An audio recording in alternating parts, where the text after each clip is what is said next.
आज जो हम लोग के क्लास में हम लोग दो टॉपिक देखेंगे। एक देखेंगे पैरेलल ऑपरेशन ऑफ जनरेटर, कि जनरेटर का पैरेलल ऑपरेशन क्यों किया जाता है। ठीक है, इसका कंडीशन है, कैसे करना है वो हम लोग आगे देखेंगे, लेकिन पहले हम लोग देख लेते हैं कि जनरेटर का पैरेलल ऑपरेशन से क्या क्या फायदा है। दो तरीके का यहाँ एक्चुअली जनरली लोड को बांटा जाता है। जैसे हम अगर मान लो यहाँ पे इस एक्सेस पे लोड लेते हैं, इस एक्सेस पे टाइम लेते हैं। हम लोग जानते हैं कि लोड लोड कांस्टेंट कभी नहीं होता है। ठीक है, लोड क्या होता है, वेरी होता है। ये रात के 12 बजे से ये दूसरे रात का 12 बजे तक है। ठीक है, लोड का मान लो ये दिन का 12 बजे, तो ये 24 आवर हमारा है। तो रात के समय थोड़ा सा लोड कम होता है, लेकिन ये जैसे सुबह 8 के आसपास होता है, बढ़ता है, फिर इस तरीके का मतलब लोड का जो ग्राफ है ये एग्जैक्ट नहीं है कि यही ग्राफ होगा, ये वेरी करता है ग्राफ, कोई जरूरी नहीं है कि ये है ना जीरो, तो खैर लोड कभी नहीं होता है। तो इस तरीके का ग्राफ होता है। थोड़ा सा इसको और हम बनाते हैं तो उससे और समझने में आसानी होगा। ठीक है, चलो मान लो ये मेरा ये लोड का कर्व है, इसको हम लोग लोड कर्व बोलते हैं। ये यहाँ से शुरू हो रहा है, तो इसमें हमको दो पार्ट दिख रहा है। एक क्या हो रहा है, कहीं कहीं पे हमारा लोड जो है कि वेरी कर रहा है, मतलब बढ़ता जा रहा है। ये हम मान लेते हैं इसको 50 मेगावाट, इसके यहाँ 100, तो हम मान लेते हैं 150 मेगावाट। ठीक है, तो अब हम देख रहे हैं कि यहाँ पे ये जो एक है, एक सबसे निचला पोर्शन से एक लाइन हम लोग खींच देते हैं सीधा। तो ये जो इस लाइन के नीचे जो हम इस कलर से कर रहे हैं, ये कहलाता है बेस लोड। बेस लोड का मतलब है कि वैसा लोड जो कि हमेशा कांस्टेंट होगा, मतलब एक ऐसा लोड है जो कांस्टेंट होगा, जो वेरी नहीं कर रहा है। हमको 24 आवर उतना मिनिमम रिक्वायरमेंट तो चाहिए ही चाहिए। ठीक है, इसके ऊपर का इसके ऊपर का जितना ये सब हमारा आता है ये कहलाएगा पीक लोड। ठीक है,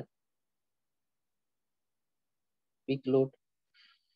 तो अब क्या है कि जो पीक लोड हमारा है वो वेरिएबल होता है, वो हमेशा कांस्टेंट नहीं होता। लेकिन यहाँ जो हम देखें या इसके में जो हमारा ये लोड है बेस लोड, इसके नीचे का ये हमेशा कांस्टेंट है। इतना हमको जनरेशन, मान लो ये 50 मेगावाट है, तो 50 मेगावाट हमको ये जनरेशन हमेशा चाहिए, 24 आवर चाहिए। लेकिन ये वेरिएबल लोड है, सर्टेन टाइम के आसपास आता है। मान लो यहाँ पे सुबह 8 से ये हम 10 मान लेते हैं, ये फिर 11 के आसपास है, ये फिर यहाँ 2 से लेके 4 के आसपास है। तो फिर से हम इसको एक बांट सकते हैं इस तरीके से कुछ करके, ये लाइन। ठीक है, इसके ऊपर का फिर हो गया।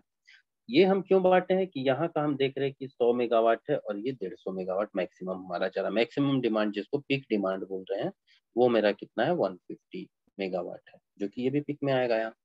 तो अब क्या है कि यहाँ हमको दिख रहा है 150 मेगावाट है, अगर है जनरेशन। मान लो एक हम प्लांट को इंस्टॉल करने जा रहे हैं, हमारा ये एग्जाम्पल है, जरूरी नहीं है कि ये है, सिर्फ हम एग्जाम्पल लेके चल रहे हैं कि मान लो एक हम पावर प्लांट इंस्टॉल करने जा रहे हैं 300 मेगावाट का। ठीक है, एक हम सिंगल यूनिट, अगर हम यहाँ एक सिंगल यूनिट इंस्टॉल करते हैं जनरेटर का। ठीक है, सिंगल यूनिट अगर जनरेटर का इंस्टॉल करते हैं और 300 मेगावाट को ये लाइट लोड में भी चलाते हैं, पीक लोड के लिए भी चलाते हैं, फिर लाइट लोड के लिए, और ये लाइट लोड मतलब टोटल जो 24 आवर है, अगर हम 300 मेगावाट का चला रहे हैं, तो ये देखोगे लाइट लोड के समय हमको इनपुट तो पूरा दे रहे हैं, लेकिन हम आउटपुट इसमें पूरा नहीं ले रहे हैं। तो जो प्लांट का इफिशियंसी है वो घट जाएगा, क्योंकि कोई भी मशीन तब मैक्सिमम एफिशिएंसी देता है जब वो रेटेड इस पे चले, रेटेड वैल्यू पे चले। ठीक है, तो करना क्या है, 300 मेगावाट के प्लांट, 300 जो जनरेटर हम लगाने जा रहे हैं उसको हम क्या करते हैं, मान लो हम 50, 100, 100 और 50, 300 तो हो रहा है, हमारा कैपेसिटी 300 ही हो रहा है रेटेड जोड़ के सभी को। ठीक है, लेकिन हम लोग क्या किए, जनरेटर को छोटे छोटे पार्ट में तोड़ दिए, मतलब छोटा छोटा साइज का 4 जनरेटर इंस्टॉल कर लिए। अब क्या करेंगे कि जैसे जैसे मेरा लोड बढ़ता जाएगा, जिस टाइम पे लोड जैसा होगा, हम डिफरेंट कॉम्बिनेशन में चलाएंगे। यहाँ पे हम 50 चलाएंगे, यहाँ पे हम देख रहे हैं तो 250 का चलाएंगे। फिर अगर हमको इससे ज्यादा लग रहा है, यहाँ पे थोड़ा बढ़ रहा है, तो हम एक 100 का, एक 50 का चलाएंगे। मतलब डिफरेंट कॉम्बिनेशन करके हम लोग यहाँ पे लोड को सेटिस्फाई करेंगे। तो प्लांट का क्या क्या बढ़ता है, इफिशियंसी बढ़ता है। ठीक है, तो पहला चीज जो भी हम समझाएं, ये क्या था हमारा, इफिशियंसी। तो प्लांट का इफिशियंसी कैसे बढ़ेगा कि अगर हम जो इलेक्ट्रिकल में पावर प्लांट में जो लोड है वो फ्लक्चुएट करता है, ठीक है। और जो पीक वैल्यू है वो कभी आता है, सब टाइप दिन में कुछ ही टाइम आता है। तो जो ये हम पीक लोड की बात कर रहे हैं, ये जो हमारा पीक लोड है ये 24 आवर पे नहीं है, ये देख रहे हैं हम, कभी कभी आ रहा है। इधर देखो यहाँ पे भी थोड़ा पीक हो जा रहा है। ये सब एक्चुअली बेस के ऊपर का सभी लोड पीक लोड कहलाता है, ठीक है, बेस के ऊपर का सब। तो ये पीक लोड वेरी कर रहा है, कांस्टेंट कभी नहीं चल रहा है, ठीक है। तो ये कुछ समय पे आता है ये डिमांड है, ठीक है। तो अब क्या है कि जनरेटर को, अगर हम एक बड़ा जनरेटर को यहाँ पे इस लोड को सेटिस्फाई करने के लिए या लोड को देने के लिए चलाएंगे, तो उसमें क्या है, लाइट लोड में चलाएंगे तो हमारा मशीन का जो हमारा प्लांट का एफिशिएंसी घटेगा, क्योंकि कोई भी जो हमारा प्लांट है, कोई भी मशीन है, वो तुम्हारा मैक्सिमम एफिशिएंसी कब देगा, तो वो फुल रेटेड वैल्यू पे चले, ठीक है। तो फुल रेटेड वैल्यू पे नहीं चल रहा है तो हमारा प्लांट का एफिशिएंसी कम होगा, एफिशिएंसी कम होगा तो रेट भी बढ़ेगा। तो इन सब चीजों को करने के लिए क्या किया जाता है कि डिफरेंट कॉम्बिनेशन का अल्टरनेटर या जनरेटर को हम यहाँ पे इंस्टॉल करते हैं, और उसकी मदद के कॉम्बिनेशन से डिफरेंट आउटपुट को हम लोग लेते हैं। ये हो गया पैरेलल ऑपरेशन का पहला कंडीशन, पहला एडवांटेज। दूसरा हम एडवांटेज बोलते हैं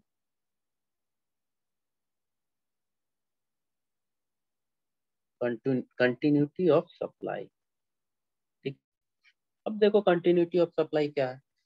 अभी हम एग्जांपल लिए 300 का, हम अगर मान लो एक सिंगल यूनिट को इंस्टॉल करते हैं, अगर इसमें कोई भी फॉल्ट आता है तो हमको पूरा सिस्टम को क्या करना होगा, शट डाउन करना होगा, ठीक है। शट डाउन करके इसको किस पे ले जाना होगा, मेंटेनेंस में जाना होगा। मेंटेनेंस में जाना होगा जब तक ये फॉल्ट क्लियर नहीं होता है। फॉल्ट क्लियर नहीं होता है, सर्विस को हम रिज्यूम नहीं कर सकते हैं। रिज्यूम सर्विस नहीं कर सकेंगे तो क्या होगा, ब्लैकआउट होगा। जब तक सर्विस नहीं होता है ब्लैकआउट होगा, ठीक है। ये कंडीशन हो गया अगर हम सिंगल यूनिट इंस्टॉल किए हैं। मान लो इसी जगह पे हम जो भी एग्जांपल लिए कि हम लोग 100 100 50 50, हमारा ये एक बार में तो चारों यूनिट नहीं खराब होगा, हम मानते हैं मेरा 100 का यूनिट में फॉल्ट आ जाता है, तो भी हमारे पास अभी कितना है, 200 का यूनिट, जो 200 मेगावाट जनरेट कर सकते हैं उतना यूनिट, हमारे 200 का हमारे पास यूनिट अभी भी रिमेनिंग है। तो हम लोग क्या कर सकते हैं कि रिड्यूस यहाँ पे सप्लाई कर, रिड्यूस में हम सप्लाई कुछ जैसे 300 का डिमांड, 250 का डिमांड है, तो हम जो प्रायोरिटी बेस में सेलेक्ट करके तो यहाँ पे क्या करेंगे, थोड़ा वैल्यू रिड्यूस करके सप्लाई कर सकते हैं, लेकिन यहाँ ब्लैकआउट का संभावना नहीं है, ठीक है। तो इसमें क्या होगा कि कंटिन्यूटी हमारा बरकरार रहेगा, सर्विस हमारा चल सकता है, यहाँ पे रिलायबिलिटी बढ़ेगा, अनइंटरप्टेड सप्लाई सर्विस हम दे पाएंगे, ठीक है। तो कंटिन्यूटी ऑफ सप्लाई का ये मतलब होता है। इसके बाद जो पॉइंट आता है इसमें,